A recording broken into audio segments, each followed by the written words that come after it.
Senator Bam, ano pong masasabi niyo tungkol po dun sa mga komento ng Presidente tungkol po dun sa mga classroom natin? Opo, lahat po tayo nagulat nung nalaman natin na 22 lang ang classroom na ginawa ng DPWH ngayong taon.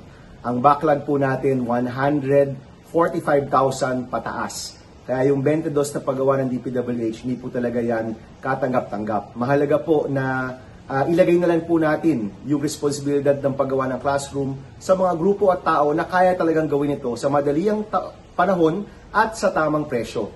Ang panawagan po namin sa Classroom Acceleration Program Bill ay ibigay ito sa mga LGU at natutuwa po kami na sa araw pong ito, sinang-ayunan tayo ng Presidente.